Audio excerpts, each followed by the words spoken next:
These are your presets. So a lot like other games, there's some initial settings that you can choose for your character that just kind of get them into like the ballpark of what you want to be, who you want to be, and what you want to change. Oh man! And then once you're in that ballpark, all of the other tabs let you dial that in, be exactly who you want to be. It's our goal with this is to make sure that for anyone that fantasized about bringing themselves to the school for the very first time, that they feel like they have the options in order to represent who they are and essentially bring themselves to Hogwarts or whatever character they want to bring to Hogwarts.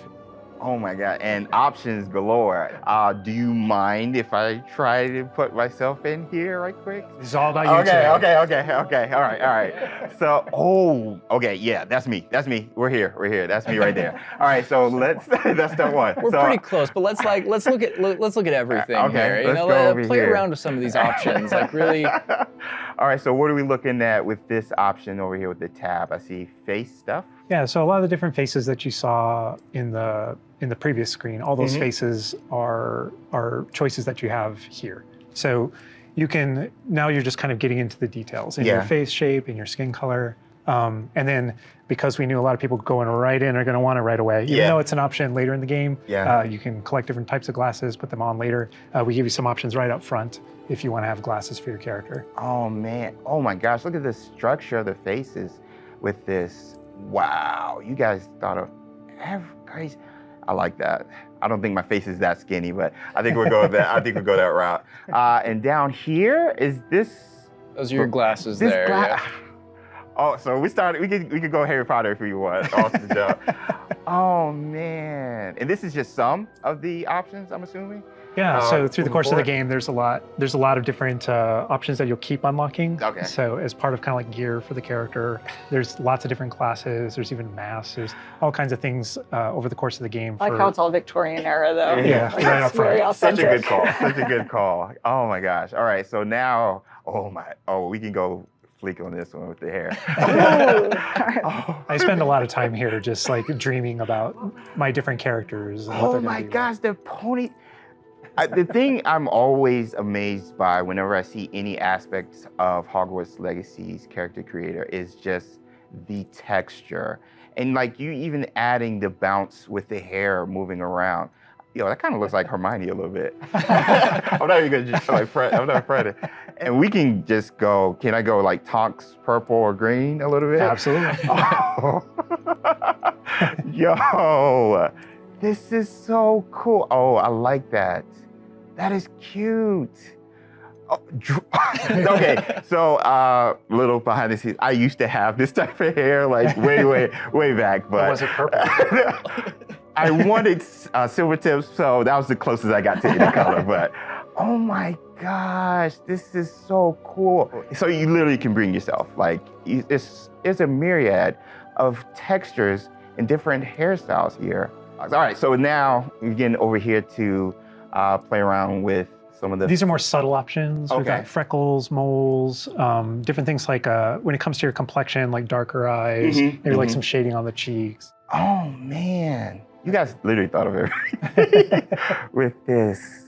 Yeah, I do have a bit of fun with that. And then the scars are one of those options where, Harry had his own unique scar, but you can come in with different scar options. Yeah. Oh, wow. Look at that. I didn't even see that. Oh, those are my favorite. The eyebrow scars. Love those. You look kind of it's a classic. Yeah, you look kind of just like tough. But anyway, so now we're over here. Oh man, you guys, this is so sick.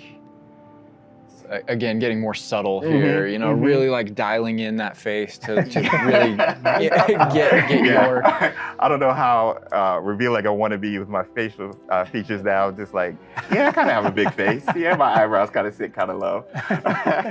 But I mean, literally, you have so many options just starting the game. I feel like I'm going to be here like forever. You and me both. And then this final tab here, this is where you kind of bring your whole character together. You know, this is where you finalize everything. You're not choosing your house here. Okay. That's not yet. That was a theory. But you know, here's where you bring, you choose voice 1 or voice 2, which is more kind of a masculine or a feminine voice. And then even within that, changing your pitch, with the pitch slider. It's a subtle slider, but Yeah. but you can hear it. Concerned about. That was quite something. And so you can kind of make out the differences. But yeah, you choose which kind of voice that you want. You'll be selecting your difficulty here. For today, we'll just go normal because Andrew's going to be taking us through some of the experiences with combat later. And we can talk a little more about difficulty, yeah, with combat and how that plays in. That is a But I big think question. the important thing here is like if for people who aren't gamers especially, Right. story mode is a way to get into this without being worried about like, oh, do I need to be good at games? Like, no, just enjoy this game. It's, And I will put expecto and then go. Boom. We're good. Awesome. and then whether you want to be witch or wizard. Amazing. What'd you think, character creator? We're good? I'm good. Let's explore Hogwarts and let's get into some combat. All right, through the magic of using a dev kit, we're gonna be loading up a save a little later in so that we can show you more about Hogwarts and give you that taste of combat. All right, Andrew's got some gameplay pulled up for us here. We are starting out, James, there you are. You're wearing the House Fanatic robes from the account linking. Thank you. I do look good. And this is our first look at the Hufflepuff common room, I'm assuming. I mean, dorm room. The dorm room. Yeah. This is awesome. But Alan, what are we seeing right here with the UI? Because this is our first look. Yeah. So right now, we know there's been a lot of questions about the HUD because this is the first time we're showing it. So kind of going over it from right to left, on the bottom right is what we call our spell diamond. Mm-hmm. So those are, everything that you see in it are slottable spells. So we have over 20 slottable spells that you can earn over the course of the game. Okay. And that's where the player can place them and use them and access them very quickly. To the top left of that is, you'll see the D-pad, and on the left is an eyeball, and on the right is a bit of a grid. So the eyeball is an example of one of, not a slottable spell, but what we call an essential spell. There are certain spells that are used in very specific contexts, or that we just want on the controller at all times. And Ravello is one of those. That's left on the D-pad. On the right on the D-pad is that grid represents where you might slot spells. And so right now, today, we're not going to be going into the spell slotting menu because we feel like there's a lot of spoilers there. You know, like what are all the spells and what can we do? I would like spoilers, but I understand. But we do want to make sure there's still some goodies left to share with everyone. And then on the left side, that thing that has the L1 button next to it, that's another thing where we don't want to spoil, but basically that's where you access your tool wheel. So there's a lot of magical tools that you're going to be kind of brewing and growing over the course of the game. And so that's where you would access them rapidly, is our tool wheel. Okay, cool. There are a few things that I left off the table on the right. The green bar is your health, and basically there's a potion next to it. That's how you might heal. The bar above it, we're keeping a secret for now. I apologize. And all the way on the left is our mini map with a kind of overhead view of where you are currently in your common room that updates as you travel through Hogwarts and beyond out into the world. And for those fans out there that aren't a huge fan of minimaps, because we know they exist, there's also options to remove the minimap and turn on or off different elements of our HUD. But really immerse yourself. And we'll go more into the spells as we get into combat, but that's kind of, that's what you're seeing there. And this is our HUD. Also, Andrew's giving us a good look over here. I want to call out. I'm a big fan of the bedside tables in the dormitories. Very nice bedside tables. They are nice bedside tables. Yeah. The honey-colored wood was mentioned in the writing. It's part of lore. It's part of lore. There we go. All right. So now we're walking out into. We really tried making these low-ceilinged dorms to give you that Badger set sort of feel. And the first thing I know is the music. The score is amazing with this. Gorgeous. And I'm calling out here, this is unique music that you're hearing for the Hufflepuff Common Room. Go back to those Common Room videos we released, you'll notice the music's a little bit different, and that is entirely intentional.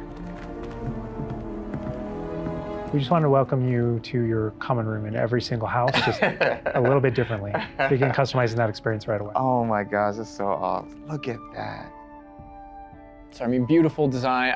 We could spend like the entire rest of the stream just in the common room here and talking about it, and I'm sure Boston and James could be like just geeking out over it. All the details come from J.K. Rowling's writings for this common room. The round doors, the hanging vines, even the dancing badgers on the fireplace. It's got a real earthy vibe. Yeah. It's very, very earthy. Which is like elements for each of the houses, right? Like Hufflepuff is earth, Ravenclaw's air, Gryffindor is fire, and Slytherin is water. We Wow. really leaned into that for each common room. Wow. So it feels earthy. We've got a little earthen passageway. That's what we were. Hopefully, it should feel very familiar. Yeah, it does. It does. But I know you don't want to leave, but we're gonna be leaving. Thank you. I understand. Whoa, the sound effects though. Like, looking back at the past trailers, it was just music, but kind of hearing how Hogwarts is now, it's so cool. Very tactile. Yeah. Andrew's going to make use of one of our spells, Revelio. Use Revelio right here, because there's a little magic going You on. notice a little something there. Yeah. So these are something that we kind of interchangeably call Revelio pages or lore pages. And you'll notice a bunch of things pop up on the screen. Yeah. You see that we got some XP. XP for it. Mhm. And you can also see that we've advanced something called like a field guide challenge up in the corner. Uh-huh. So I want to talk about that a little bit. So we had to ask ourselves, what? Continue, I'm sorry. There may be something you may or may not be able to tickle there. Yeah. But in our game, we had to answer the question, we're a late fifth year. What does that mean? How do we catch up to the other students? Okay. And so we have an answer to that question, and it's given to you by the staff. So there's something that we call the Wizard's Field Guide that's granted to you early on in the game. And the Wizard's Field Guide is how you actually work on catching up with the other students. So Andrew, if you hit pause for me up here, before we push forward a little bit, you can see in our pause menu, it's got this book theme. Wow. That's your Wizard's Field Guide. And you can see your house kind of crest in the middle, overlaid yeah. over it. Okay, right? And you okay. can see that on your level as well. So that the field guide has this magical property of looking out into the world around you. And the reason why it's on loan from the Ministry of Magic and the professors So have cool. granted it to you as a late fifth year student is because they want it to help you catch up to the other kids. And its magical property is to discover different opportunities to learn and grow all around you. So the way it works is, as you discover gameplay in the game, it actually recognizes that as a challenge, which is kind of On the bottom. locked into there. Okay. And Andrew, if you go in there, you'll see different types of challenges that are combat challenges, quest challenges, exploration challenges. And you can see field guide pages are on there as well. Yeah. So 1%. We unlocked that one field guide page. that entire category is one of the ways that the book itself kind of fills out into the school and spills out into the school and kind of hides itself with different types of challenges and different things to do around the school that you're actually going to interact with to help you grow as a wizard and practice your spells. And so that thing that we just saw is not just a field guide challenge and a way to earn XP. It's also something that that players can use to learn about the school as they're traveling around. They spot these little secret facts and they can kind of play a little bit of a game discovering all of them. And there are over 100 field guide pages just in Hogwarts alone. So. Little glimpse of the grand staircase Yeah. here. We're not gonna. Circular staircase. All the match tower. portraits. Yeah. And I did notice the flue flame just ignite right there, which was so cool. Yeah. Oh man. Fast travel points there. House hourglasses. We had to. How much fun was it designing those and putting all Oh, those they're in gorgeous, there? but that they're there just like in the books. Yes. Right It's next a to nod the to Great lore. Hall. It's a nod to Yeah. lore. House points is not a core mechanic or system in the game. We It is didn't turn it narratively. into like a gameplay system, but it's definitely present throughout our narrative. And there are lots of choices where we want to nod to things that aren't necessarily gameplay systems, but we nod to them as part of the narrative. Over to the right Part of the there, wizard Andrew world. was teasing. That's the Great Great Hall Hall. over Yeah. through those doors. Again, we're not going there. He's just kind of like, no. Cool. Here's another collectible page. Just again showing you like just these things around Hogwarts that you can do and pick up and. That's a shot straight from the trailer too. Just that part right there. I recognize We that. might be giving you a little fan service here with callbacks to those. So, And this must be summertime because I noticed these are the summertime windows. These windows will change with the seasons. Yeah, the detail they put into this is kind of, I get surprised by it all the time. That's a didn't know that was a sentient thing. magic castle. So. Oh man. And we're going out. Look at that. This is where the students would normally kind of congregate, just to kind of chill out, play, meet each other outside of the Great Hall before and after meals. And I love the way that when the castle interconnects to, that it interconnects outside, inside. There are pathways on both sides of things, so you really get a sense of scope to how big this castle is. And when you see things, like you'll notice a bridge over there, that's a place you can go to and cross. Like everything that you see is a place that you can visit. Wow. We put a lot of effort in making it feel really alive.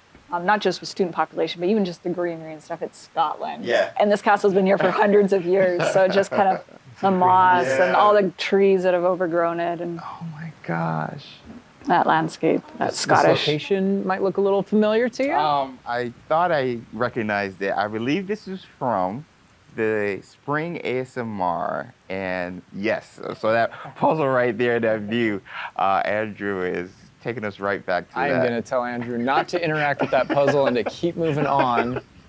No. We can't spoil everything. We can't give you everything, right? Hogwarts contains a lot of secrets.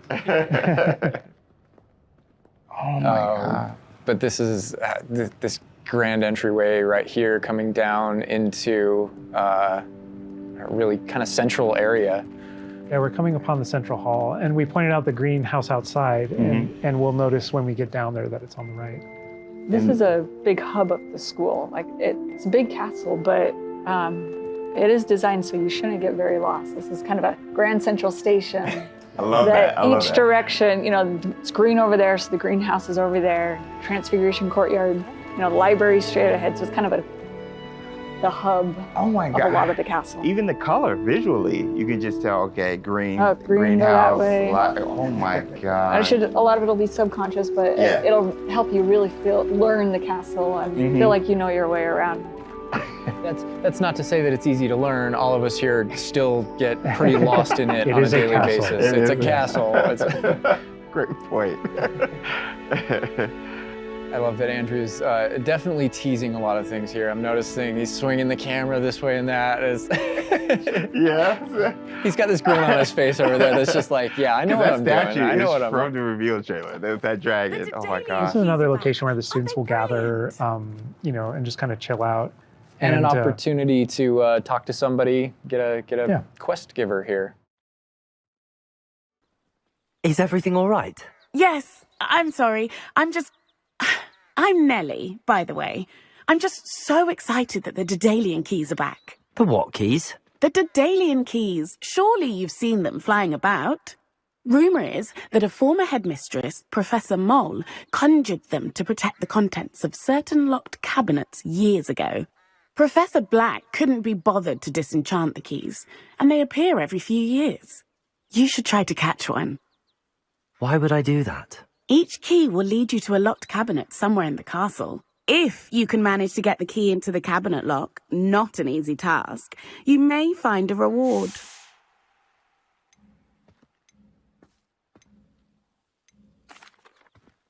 Perhaps I'll give it a go. I hope you do.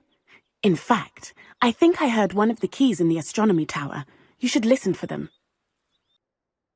So those kind of side quests are really, it's a cool way to interact with your fellow students, with perhaps other teachers, with, various things like that, as well as teach you some more of the secrets of Hogwarts, I think. There's a little bit of that. Absolutely. Yeah. So the students are a way to kind of like flesh out the school, opportunities around it, what we can do. And then those interactions, different interactions with different characters can also offer different choice points for the player. And then some of those things can affect things game-wide. Some of these affect characters' lives, the ending of the game. And sometimes it's just about you being a little bit of a Sometimes nice just about guy the or just mission. being a jerk. Yes, absolutely. So the scale really varies, but those opportunities exist for the player. Wow, look at this. This is the Dada Defense Against the Dark Arts Power. which this is one of my favorite locations in the castle. Just visually, you come in here and just the richness of this area Very iconic, very unique to anywhere else in the castle. Somebody else that we can talk to, notably a younger student. Yeah, she looks like a first year or an 11-year-old. Are you all right? Don't you know who I am? Zenobia Noak, the girl whom everyone at school hates for no reason.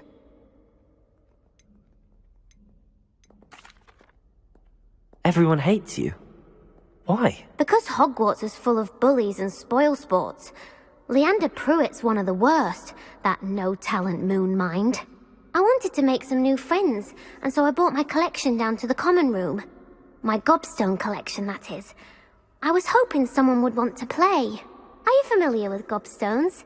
Little balls, like marbles. Grand game. And if you lose, they spray you with a foul-smelling liquid.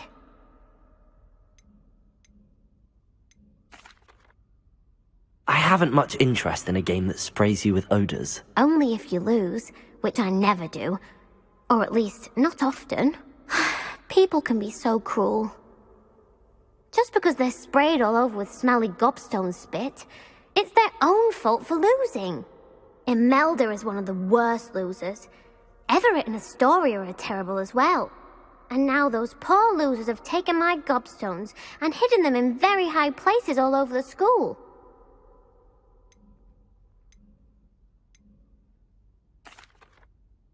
Sounds as if you caused the smelly situation and they responded accordingly. I didn't make the rules.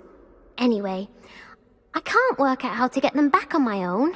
I don't think I know the necessary spells yet.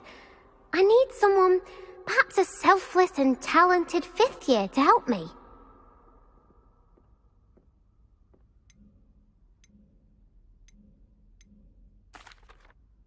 I'll see what I can do. I'd appreciate the help. If you do find all of my gobstones, do come and see me again. I'll be back to playing Snake Pit and Jackstone by myself in no time.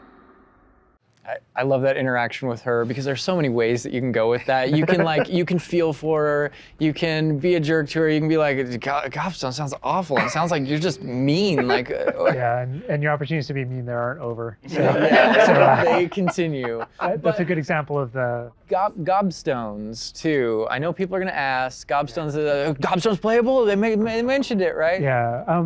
Gobstones is one of the things that is not playable in the game. I know we've had to rip the Band-Aid off on a few things. Honestly, it's an amazing thing on the franchise how many things about this speak to us as fans and that we want to turn into gameplay. And there were calls that we had to make over the course of production of kind of like which things we will and won't include in the bucket, just kind of for the overall Wizard's chess. Those are things that aren't featured. Yeah. They're featured within the world. Right? I'm glad they're mentioned. They're a part of the wizarding world. Yeah. Every single time there was something that we regretted because we couldn't include it. We also tried to figure out a way to make sure that it was included in the narrative, included in the stories, make sure that there's a way to kind of like acknowledge it, touch it, and make it feel like it's definitely part of the world.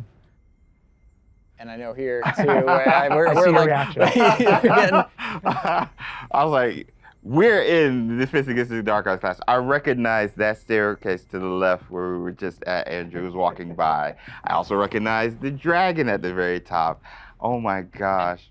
Being in a classroom, I think this is a good opportunity to talk about how classes work, because we've gotten a lot of questions about that. Is it a schedule-based system? Is it to tell us how classes work? Yeah, so ultimately we decided not to go the sim route. So I think one of the speculations was, is there time of day and that kind of thing. Like, can I miss class at this time of day? There is a day-night cycle. Yeah, there is a day-night cycle, but everything is very narrative-based, and so there's a big mystery going on in the world. There's something happening in the narrative, and we essentially see it as kind of like chapters in that narrative. Each chapter of which has a set of missions that you can choose between as you're progressing through the game, and classes fit within that structure. So there are mainline things that the players have to do, and then classes also appear on the sides as well as optional things that help you advance your spells. It's absolutely true that classes provide all of your major tools throughout the gameplay, your spells, your major abilities. You get to know the professors. Each one of them has these bespoke kind of events and moments in those missions. And then there are also additional opportunities outside of that through kind of like side classroom missions, essentially, where you can learn additional spells or things that you need in your adventure and also get to know the professors better. And I just want to call out something that Andrew's been kind of showing off, ways to kind of interact with the environment and just engage with the world. And, maybe down there he's sipping some tea with the Victorian high, high society. High society. And it's no wonder you like this area because we built it for like the purebloods and the Slytherins. Oh, come on. Well, like, speaking of lived in, like, the sound effects again, the chatter of the communication that's happening and the footsteps, like, it just makes it feel more alive. Little events like that, the brooms going I by just saw a broom overhead. go by. Love that. The data tower was one example, but no two hallways should look the same in Hogwarts. It has a lot of personality. Every hallway should be a little bit different, and that's mostly to help orient the player, Right. help you not get lost. Right. But this is Hesperus Hall. That's a little nod from the Marauders, a name that came from the Marauders map. But every hallway will have a little bit of a different personality and Personality, I like that because Yeah, it a gives, lot of it does like character. Hogwarts has character. Hogwarts is its own character, no matter where you go. Yeah. Feels just a little bit different. Yeah. sentient castle full of magic for hundreds of years. Yeah. It's going to kind of And grow full and of, develop. Oh, I heard something. Yeah. Speaking of characters. Speaking of magic, Mr. Magic himself. I feature a poltergeist too. You know, we talked about building on lore too. I know there's that statue over to the Oh, side. yeah? That's Do you know who that is? Lachlan the Lanky, Yeah, and he's yeah. got his Bowtruckle friend. And I think if players don't know, there's another Well, Revelio sorry. page there. Yeah, there's a map of Argyllshire. We know the fat lady hides It there. hides behind it. That's right. The third book. But sometimes a hallway has personality by how it looks, or we just passed a music hallway where the portraits have kind of taken it over, and so the sound makes it really unique. All right, I gotta call this out here. I know there's been some criticism in the past that our trailers and our gameplay and what we've shown so far has not had enough owls. Okay, so here we are at the Owlery. We're looking directly at the Owlery to show you all of the owls. It's a lot of owls. It's a lot of owls at the Owlery. I all love the owls. fog rolling down that. Great callback. Great call. But no, I also love that as I one of my favorite things about just kind of going around on the outside of the school is that all those things that I see are places that I can go to, that I can visit. I just love that sensation, That's knowing so that is cool. real. That lovely Scottish countryside. We're kind of closing out our mini tour of Hogwarts, and again, it was but a fraction of this enormous castle. But we're closing it out here in the Clock Tower, so another recognizable location. Yeah. But this is where Crossed Wands, which is the secret, not so secret dueling club, is that the students have put together. Professors definitely know about it, but they think they're being clever. And it's run by this Lucan Brattleby here. Who's in a younger year, but we kind of like that that he's running things. Hello, Lucan. May I use the training dummy? Of course. I'll fetch it and give you a list of combinations to practice. Ready to have a try now? That would be wonderful. Be sure to cast all your spells before the dummy lands. If you need to stop practicing before you finish all of them, let me know. And this is a really good opportunity to now jump into combat, because really in the game, this is going to be the first time where you yourself get to learn about combat and combos in a big way and in a new way. For me personally, this was where the game like really starts to open up to the possibilities. Yeah. So we've set up a training dummy, and this is kind of an activity where you're supposed to execute according to kind of the iconography on the top. Now, what we see on the top is the Accio spell, followed by 4 what we just kind of lovingly refer to as basic shots. There's certain spells what the wizards kind of like use, just kind of fling. Andrew's using one now.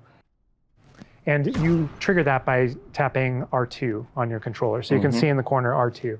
So if you tap R2, that throws out a basic shot. But that R2 is also your gateway to all of the spells that you might slot. So if you hold R2 instead, you can see how the diamond expands. And if we let go, you see how it contracts. Yeah. And so if you hold it again, it expands. And so when it expands, then all the spells that you slotted while you're holding that button can now be tapped with your face buttons. Awesome. And not only that, but over the course of the game, you can gain additional spell diamonds, up to 4 additional ones, so that you can slot up to 16 spells, pretty much instantly. And then that helped us fulfill the fantasy of in combat, I need to be able to access things very rapidly. Yeah. And so you learn over the course of these events, how to juggle not just the spell casting, but also it reinforces an understanding of another feature of the wheel, which is their cooldowns. So as you're casting spells, just to make sure that you're not just kind of like repeatedly using one thing over and over and over again, you can see cooldowns on the spells that he's using on the wheel. And then as you progress through the game, there are different things that can affect things like cooldowns through your talents, different things that allow you to kind of like juggle and adjust and update those things. And so if you hold down R2 and you tap the D-pad, it will switch between your other diamonds if you've unlocked them, and that's how you access all those. Oh man, it looks like we're about to get some action over here. Yeah. So this is a great way to kind of learn how to pull things together, So you pull those combos right together. Here. Yeah. Tap, Accio, tap, tap, tap. Awesome. Well done, Andrew. And that's just against the dummy, but I mean, I'd say that's enough practice. You looked good out there. Thank you, Lucan.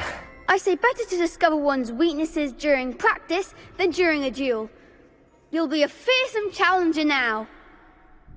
I think now we can take on something a little more challenging. It's going to shoot back. Now let's talk about some more features of the combat system.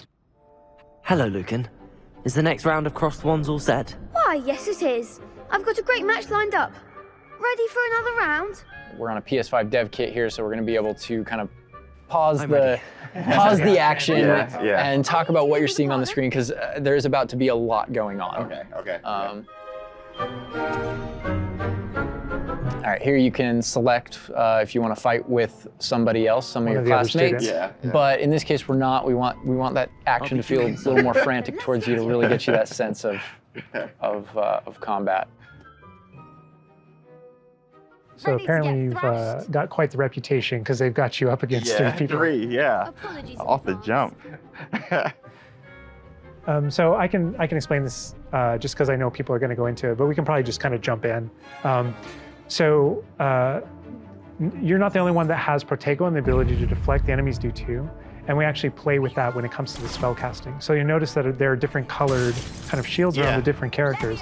And you also notice that your spells have different colors on them. So to help players understand kind of like the function of their spells, we kind of put them into brackets. So there are damage spells, there are force spells, there are, I'm forgetting the other one, all of a sudden, control spells. And so those things for the player, they wind up also being a color indicator for which actual spell to use to break the different shields that enemies can use. That way it rewards kind of like that close attention that you're paying on things. We've got this paused here now, and you can kind of see all the elements on the screen, the halo around the avatar's head, each of the different shields, to kind of give us a breakdown of what's Give us going a breakdown of different things that you're saying. So you notice at the top that we're kind of like calling out which enemy you currently have targeted and their level and health. And so, as you target different characters, you'll be able to get that breakdown. The halo over your head, whenever an enemy is about to an attack, it's almost like you have a little bit of a sixth sense for those things that are coming. If you see the halo, it means there's an incoming attack. And if you tap the triangle button by default, then that you'll be able to deflect that attack that comes in and off with Protego. And I love that deflect where it goes off and like hits things up and kind of breaks things off walls too. But also, if you hold the button, then it doesn't just deflect. It also deflects and turns around with a counter attack stupefy that actually stuns the enemy. And you can use that even in your combos and stuff. So if you're focused on a character, and you're doing your thing, and someone else attacks you, you can actually turn that attack into a direct attack on the person that you're comboing. Back into gameplay here. Andrew's gonna pretty handily finish these other students off here, win this duel. Look how fast it is. It's like a dance. Yeah, we really felt like in the movies, there's almost like it's kind of like there's this element of kind of like fencing from a very great distance. That's such a good call. And there are a lot of things that we had to do with our controls and combat system in order to kind of capitalize on that idea that's pretty unique to the Wizarding world. Understandable. Well, perhaps you should try that next time. The other duelists have already taken notice of you, but after that last round, they'll really have it in for you. You'd better keep practicing if you want a chance at winning, or at least surviving the next round. I'll let you know when we're ready. Hope to see you then. The next round is for all the gobstones, so to speak.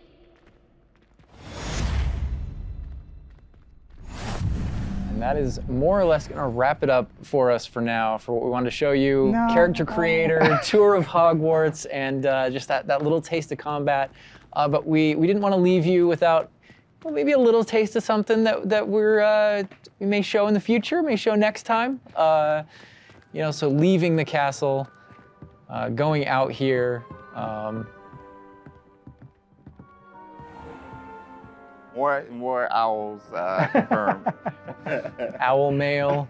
There's the owlry again. Yes, all of the owls. But yeah, just heading out here again to show you like from Hogwarts to the world beyond Hogwarts. And oh man, this is not somewhere where we're going today, but we will definitely be taking you in the future. Just outside Hogwarts, which I love that you can walk out of the castle after walking through everything and then just come out here and take off on your broom out into the open world.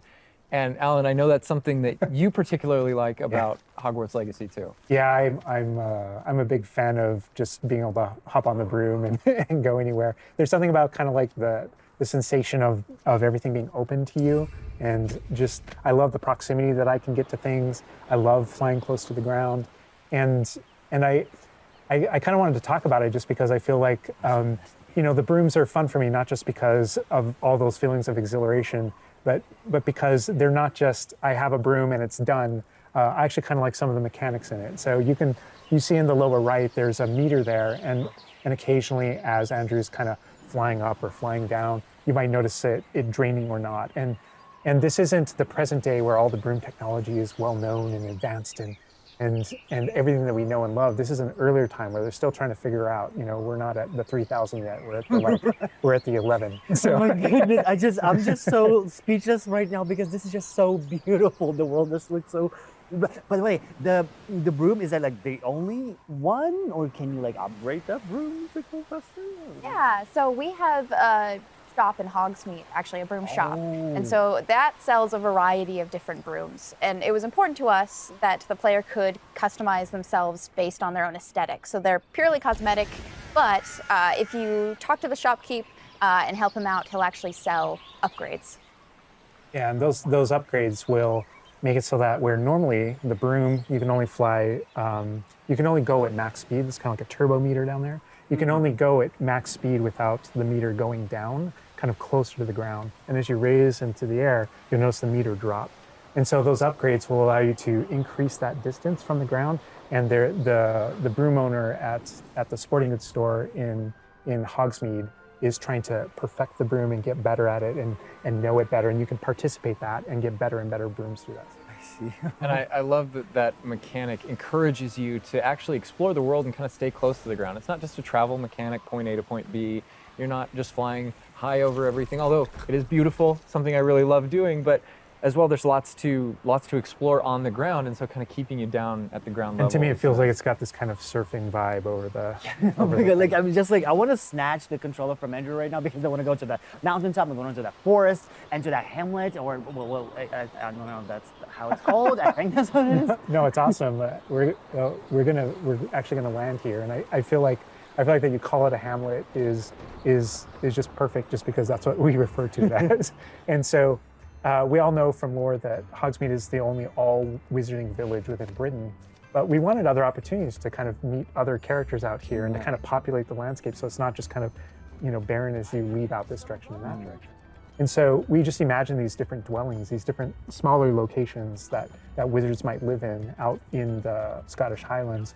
And so it's those, and so we refer to those as hamlets, and they're opportunities to learn those wizard stories, how those different locations have kind of like learned to live, what their relationships are with characters at Hogsmeade and Hogwarts. And so they're both quest opportunities out here and a chance to kind of get to know more of the area, even beyond Hogwarts and Hogsmeade that we've already experienced.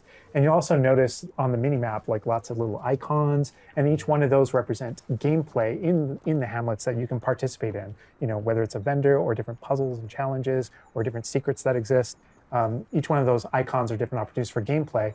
And you'll notice that same thing as we venture out into the open world as well. So when you go out into the open world and you see those icons, whether they're on the mini-map or on your map or off in the distance, those things are opportunities to say, like, I want to increase my inventory capacity. They're puzzles left behind by old wizards, that you can solve that actually grant you those. If you see ruins off in the distance and you visit them, you might find opportunities to actually expand and learn about your ancient magic.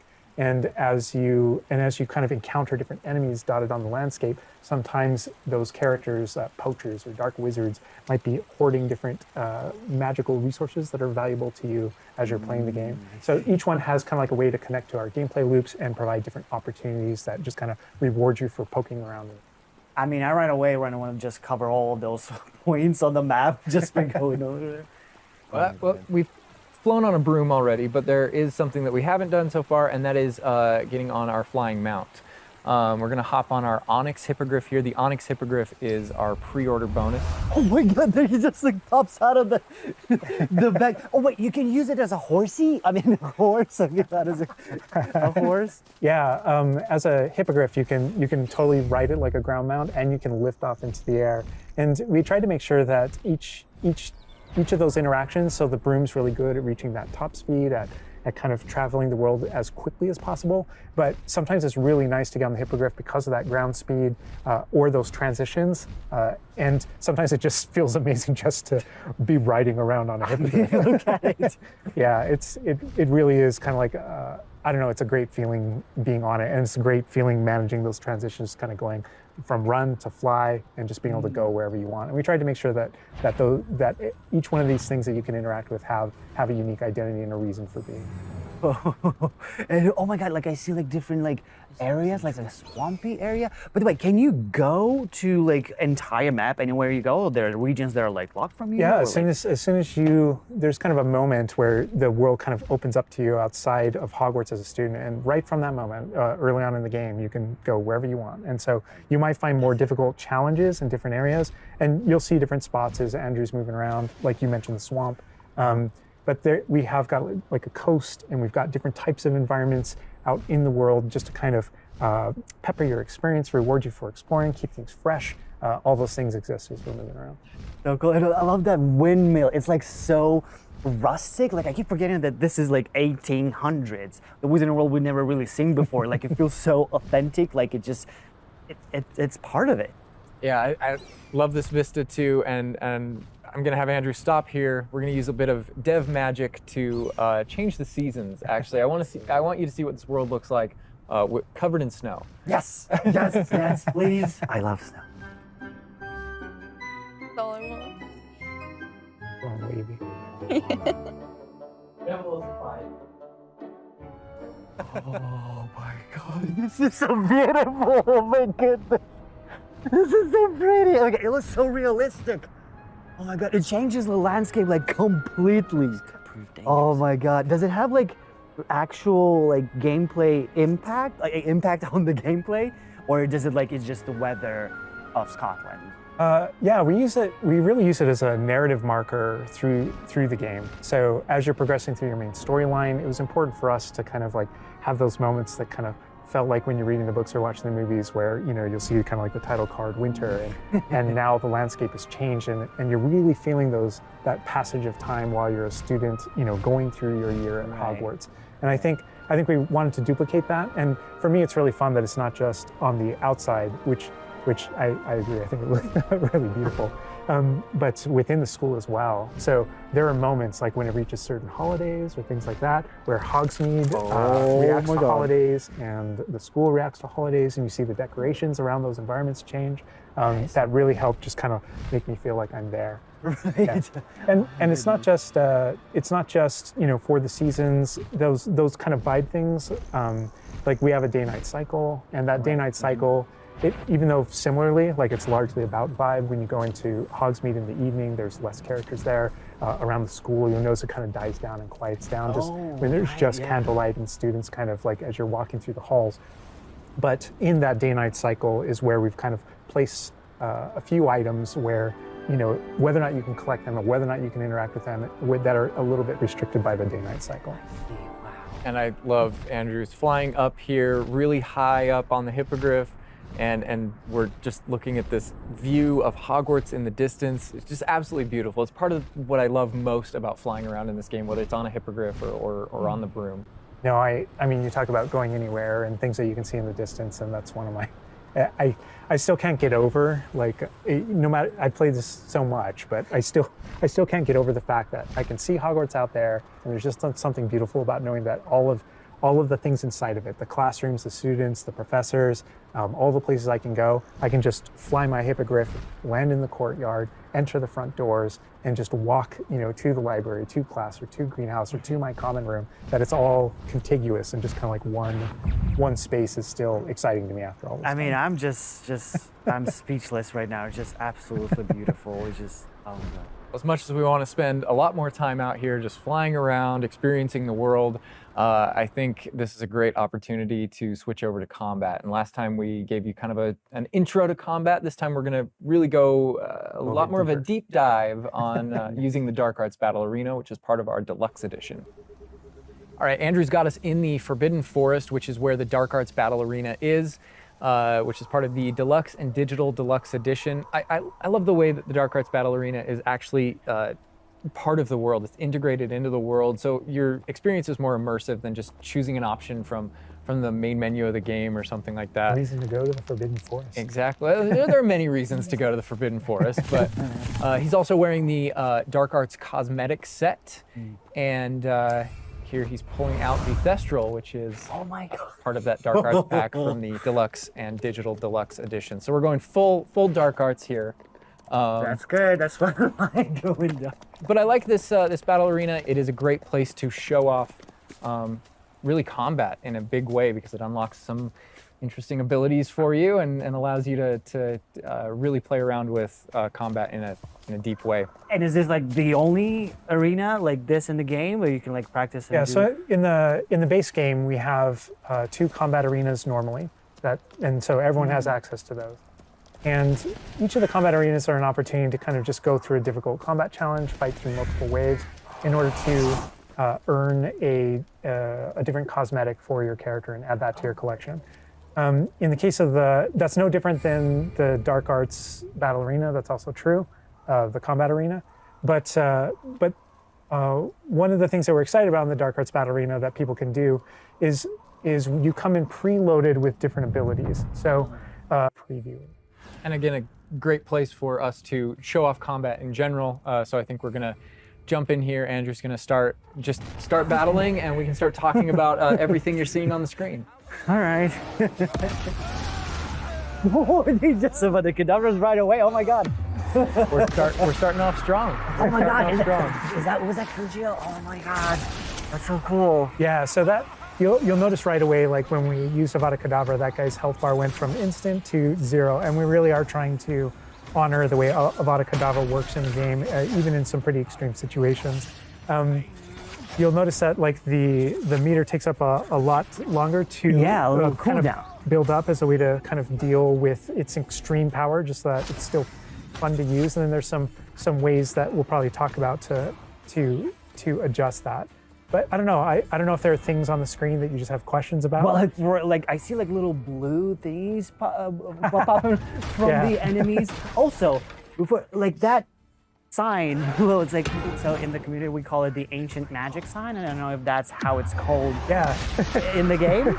So the community is astute. So on the development side and in player facing in the game, we reference that as your ancient magic meter. Oh, so it is ancient magic. That is, yeah. So as your abilities in the game keep growing and you become exposed to some of the secrets about your own kind of mystery and your own abilities, you start unlocking new powers. So one of those powers, you'll see the R1 button appearing throughout the game.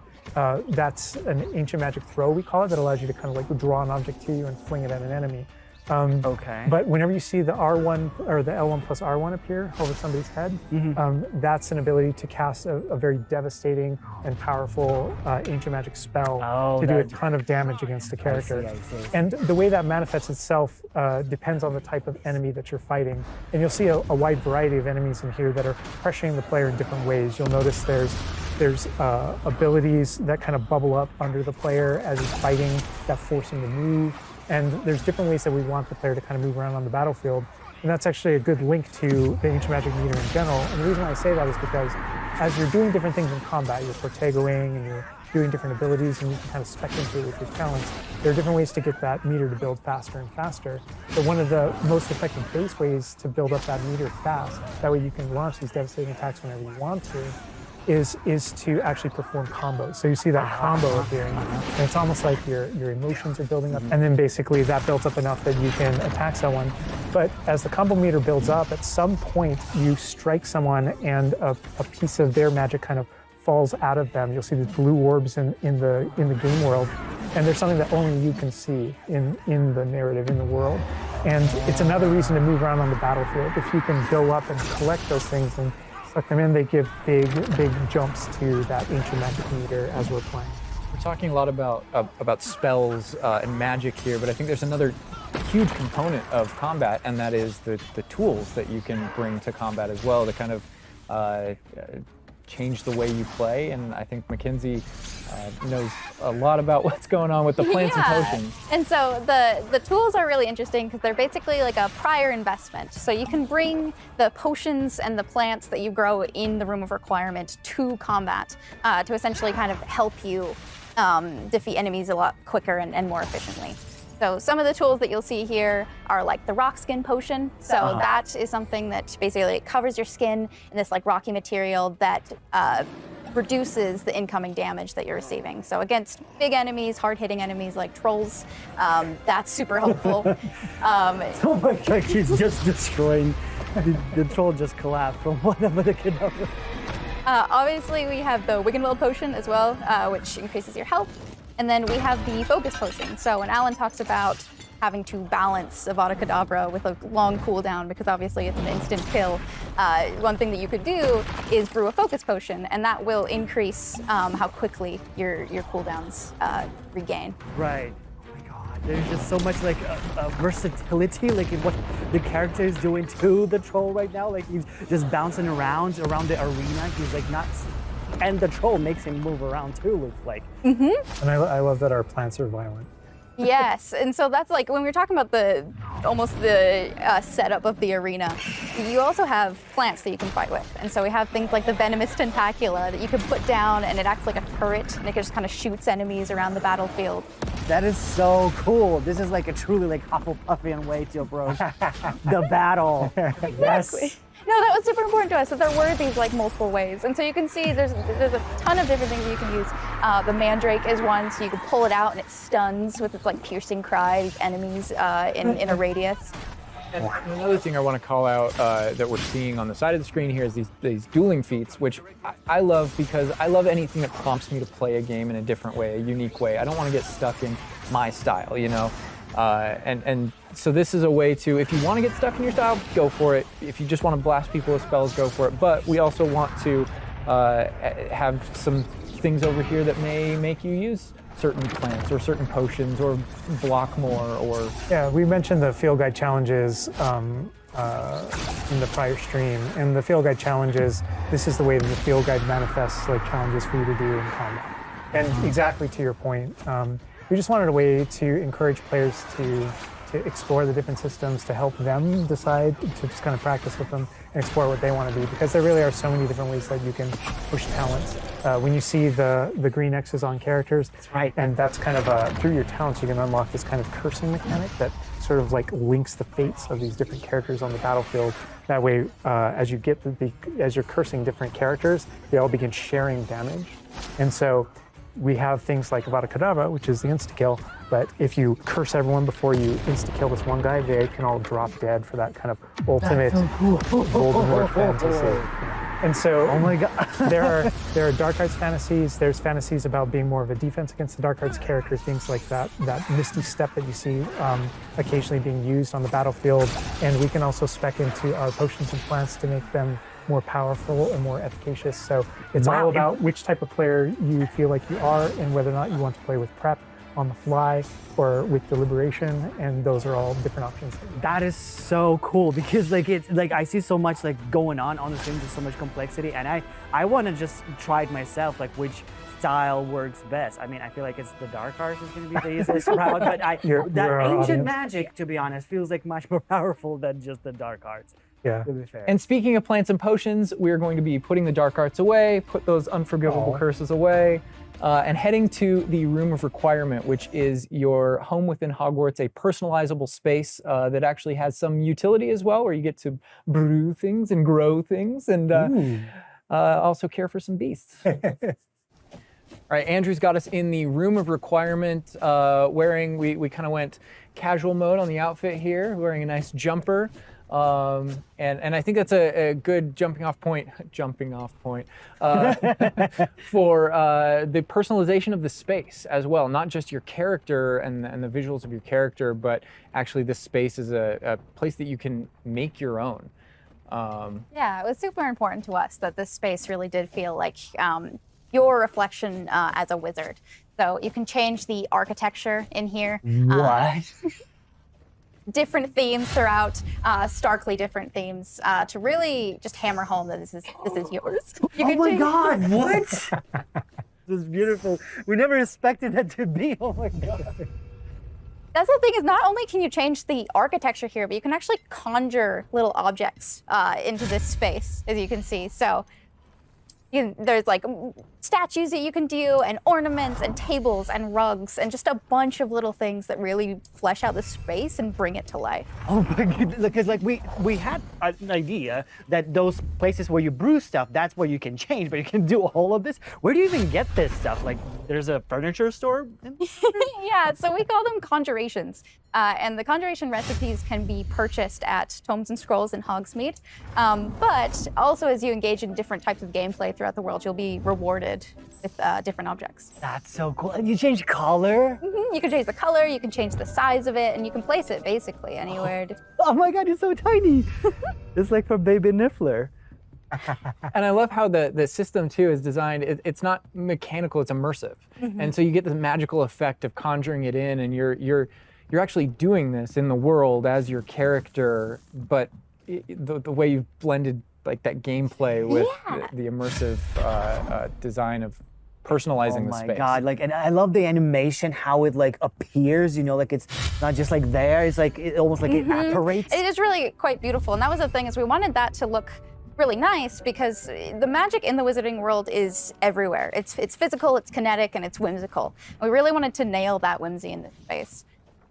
Another thing that I wanted to discuss is that not only can you like conjure things and you can change their look, but you can do that with the utility objects as well. So you can see that we have planting pots and potion stations, and you can change the look of those as well.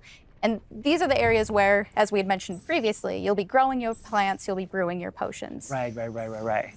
So while you're also doing these like kind of nurturing based activities, this is also the space where you would bring your gear to be identified and gear to have like rates put on it, which I believe Alan can talk to. Oh. Yeah, we keep bringing up appearance and how it looks, and on a, like in the game, you can look like anything you want to whenever you want to. But the player will be finding different types of gear, that we call it, as you progress through the game. And essentially, we just know that clothes and different items in the wizarding world can have different magical properties. And as you explore and as you adventure and as you defeat enemies, you're going to be finding different pieces of gear that have different abilities, and that can help you in your journey and are a major part of you kind of growing as a wizard and advancing as a wizard. Oh, and so there's a huge list. And not all the time, whenever you get a new piece of gear, you don't necessarily know exactly what it does.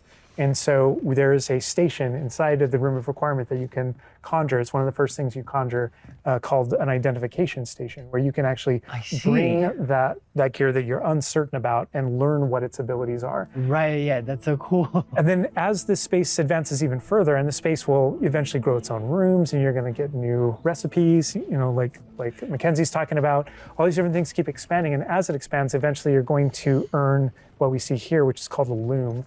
And when you set up a loom, it's an ability to essentially customize exactly which magical properties are on your gear and take any piece of gear and adjust its properties and to tweak what it does. And I mentioned earlier that you can make anything look like anything. The collection of appearances, we call it, or cosmetics, we've been referring to it in this stream. Those types of things you can use, and you can apply a look to any other look. So if you get a piece of gear, you put it on, you look like that, but you can change it to look like whatever you want.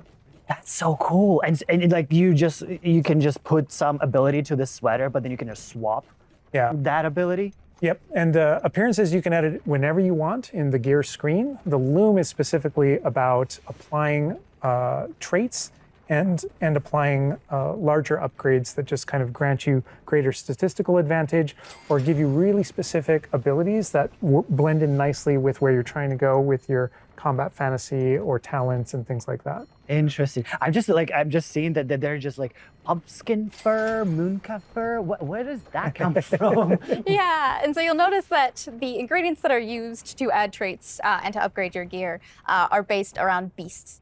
So this is where we get into the beast care section, which is inside this vivarium. Kind of bigger space on the inside idea. And so you can see here we have a couple of beasts out. We have a graphorn and a mooncalf and a niffler and a Kneasel as well. So quite a variety. Oh my God, he's just like a big puppy. They're so cute. Cuddling. I know, oh my God, they're together. Oh, that's so cute. They're adorable. And so part of beast care is petting them as well, but feeding them too. And so once you do those things, that's when they feel safe enough that they'll give you their magical ingredients. So mooncalf fur, niffler fur, etc. That can then be used in your gear. That is like so like intuitive because like you know that makes sense because when you touch the animals you get some fur leftovers. That's so. Oh my God. Yeah, and we really want to hammer home the fact that this is like a home that you're making for them. So in the overland, you can find these beast dens and rescue these beasts. Part of doing so is brushing them and feeding them food as well, and to build that relationship with your beasts. In addition to be able to care for beasts, you can actually conjure things in this space as well. The house, the cottage. Yeah, right.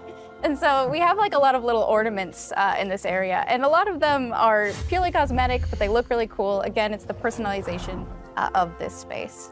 Oh my goodness, no, this is like, I'm gonna spend 8 hours just designing this whole area to personalize. This is like cool, it's like you have this little play area, like a personalized fish tank, so to say. Just for the creatures. I love it. Yeah, no, totally. And there's like a decoration aspect, but there's also, we were saying inside as well, is there's a utility aspect to it too. So as you progress in the game and you're able to purchase more conjurations, you're able to speed up your process. So one of them, for example, is the food processor, which allows for the beast in the space to automatically get feed, so you don't have to do it manually. And so you're really building the progression for yourself here. In addition, there's also a toy box where you can play with your beasts. And you'll see here, yeah. So you can, there's a bunch of toys in it, and each beast has their own favorite toy. So as you can imagine, the mooncalf really likes the moon ball, or the Kneasel, as like a little cat, really likes to chase the yarn ball as well. Right. And they're super cute. Oh my God. Watching them, it's so cute. And the big thing we really wanted to hammer home is that the world is a dangerous place. And so by going and rescuing these beasts and bringing them back here and caring for them, you're really helping them out. There's poachers in the overland who hunt these beasts for their material. So instead, you're caring for them. You're giving them a home. Right. Oh my God, this graphorn is just gigantic. But he looks like my dog. We can't say my dog right now for sure. You could actually name them as well. So like your dog.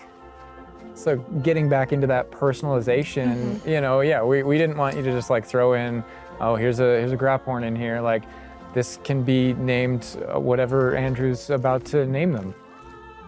Bruce. Bruce. That's a good name. You know, we've created this really nice space, and you can get additional vivariums, correct? To different kind of aesthetics and looks to where you're keeping your beasts and caring for them.